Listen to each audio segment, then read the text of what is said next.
Have you ever felt? Are you listening? Damn. What's up, everyone? Welcome back to another episode of Race to 100. I am Rick Thorsell. And I'm Neil Patang. And we are on episode number 63. And so we've had some very real conversations these past couple of episodes. It's been a roller coaster. It's been fun. Emotions. It's been real fun. What we're going to do now is take a step back from the real world and look at race in the fictional world. The Marvel brand is going Doing to redo all of their stories and use minorities or women as the leading roles of their superhero characters. So this has been a shift that's happened over the past couple of years, and Marvel has made this transition where basically all of the major superheroes were white men, white straight men. You had a couple of white women who played marginal roles, but now you have some of the biggest characters in the past couple of years make a transition. You have Spider-Man make a transition. You have Thor make a transition. You have Iron Man. And that's the one that's up right now. Is Iron Man is going to be replaced. Tony Stark, as we all know and love from the Iron Man movie. Have you seen the Iron Man movie? I saw it with Robert Downey Jr.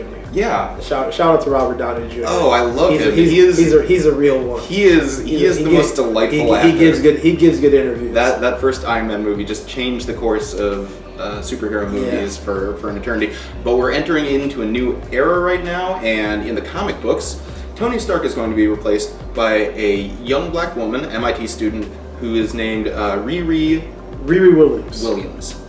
And this is exciting because you see suddenly you have, despite the fact that all of these comic book writers are still white straight men who are writing these, they are making the conscious decision to change their characters and incorporate the plurality of the American demography into their comics and make it more representational of the world that we actually are living in. Yeah. Trying to make it a little more real. Yeah, it's pretty cool because... So yeah, what was your initial reaction? Because Neil didn't really know about this. We talked about this before we taped. Neil, what was your initial reaction? I guess it's pretty cool. It shows the progress we're making as a country, that our corporations, the people who run these superhero brands, are forward thinking. I mean, black folks have been saying for years, like, how come we don't have, any black superheroes? We like the Green Lantern is a black guy, and when it was played by a white person, it kind of threw people off. So it's kind of nice to see the change of events happening and to see the progression happening within our country, that some African Americans, Latino Americans, Caucasian white ladies can be and across superheroes. The sexual spectrum too. Exactly. You have queer superheroes that are emerging as well, and they're not just creating new superheroes. The cool part is that they are transitioning one figure to another. It's like a new generation picking up the mantle. Yeah. And I learned how to read because of comic books. Comic books were my entry into learning how to read and write. Yeah. Like, it's all thanks to X-Men, it's all thanks to Fantastic Four, favorite superhero Gambit, without a doubt. What he could do with those cards. Comic book writers to diversify some very long established characters. Because for comic book readers, they love their characters, and for them to try and give up those personalities is a hard thing, So it's interesting that you have this sort of agreement throughout the Marvel universe. This change is going to happen, one way or another. It is the next generation. It's the evolution of the next comic book superhero era, and it means. And it was really cool. I read some articles about some of these authors who made these transitions in their character. It's like I would have these people come up to me and said, "Thank you for giving me a role model." Like these young African American, Latina kids, the LGBTQ community. I mean, they were getting feedback of thanks for representing them as having the potential to be super.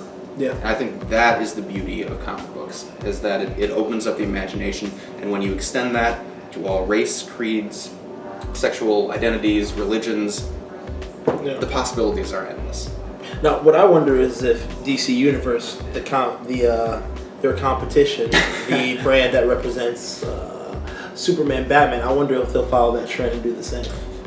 you never know. I mean, this is certainly because a test theory. Idris Elba should definitely be Batman, folks. Let's just be honest. If he couldn't be Bond, he should definitely be Batman. Once they figure out all this stuff that's happening between them and Batman versus Superman, what they're going to do with Wonder Woman, 5, 6, 10 years from now, Idris should be the next Batman if they're going to follow that trend. I could see, and you heard it here first. You heard it here first, right? When Idris Elba is the next Batman, everyone will say, "Who was the first person to break that?" We did that here at Race to 100. Remember that. Thank you. That's all I wanted to say. All right, but yeah, I'm kind of excited to see where they go with and if this transitions to the movies too, the big screen. Yeah. I think that will be the ultimate test. Yeah. So feel free to like, comment, or subscribe. You guys can tell us who you believe is your favorite superhero, what you think about the progression with Marvel deciding to use minorities as the lead for their superhero roles. We appreciate all of your support. None of this would be possible without you guys. Rix, is there anything else you would like to add? In the words of my favorite Saturday morning cartoon growing up.